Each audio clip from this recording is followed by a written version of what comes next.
ఒక face value కానీ ఒక ఏ కొరియోగ్రాఫర్ కావనివ్వండి, సింగర్ కావనివ్వండి, ఒక జడ్జ్ పొజిషన్ ఇచ్చినప్పుడు ఇట్ ఈస్ సంథింగ్ దట్ జనాల్లోకి ఒక ఫేస్ ని తీసుకెళ్తుంది. మీరు ఎన్ని సాంగ్స్ కంపోజ్ చేసినా టెలివిజన్ శేఖర్ మాస్టర్ గానీ లేదా మిగతా యానీ మాస్టర్ గానీ అందరికి ఇప్పుడు అనసూయ గారు ఎవ్రీబడి ఆ జడ్జ్ ఫేస్ వచ్చిన వెంటనే you will be known more to the TV shows.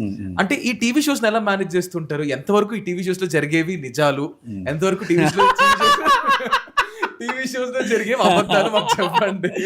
నీకు కూడా మొన్నటి వరకు తెలియదు, మొన్న రీసెంట్ గా టీవీ షోస్ కి ఎంటర్ అయ్యావు, నీకు కొంచెం కొంచెం తెలుస్తుంది. సో చెప్పండి ఎంతవరకు ఇది నిజమని. టీవీ షోస్ నిజంగా జరిగాయని రియాలిటీ షోస్ అనే నిజాలే, కానీ జనాలకు తెలియక అలా అనుకుంటారేమో. కానీ అంటే నాకేంటంటే షూటింగ్లో ఉంటే అది నేను అక్కడ వర్క్ చేయాలి, అంటే నేను అవుట్పుట్ ఇవ్వాలి కాబట్టి నాకు ప్రెషర్ ఉంటుంది. అంటే సాంగ్ బాగా రావాలి, హీరో హీరోయిన్తో బాగా చేయించాలి, మేకింగ్ బాగా చేయాలి, ఇది కావాలి అంటే నాకు కావాల్సిన ప్రాప్స్ కావాలి, అంటే ఆ టెన్షన్ ఉంటుంది.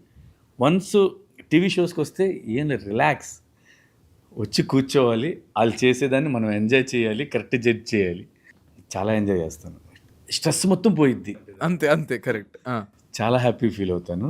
ఇంకోటి అక్కడ జరిగేవన్నీ కొంతమంది అనుకుంటారు అంటే ఈ లేదో క్రియేట్ చేస్తున్నారని. ఇప్పుడు నువ్వు కూడా చూసే ఉంటావు, అక్కడ ఇప్పుడు మనకు జరుగుతుంది బాయ్స్ గర్ల్స్ నిజంగా గొడవ జరుగుతుంది అంటుంది. అందుకే నువ్వు ఇలా తిట్టు అని అనరు కదా.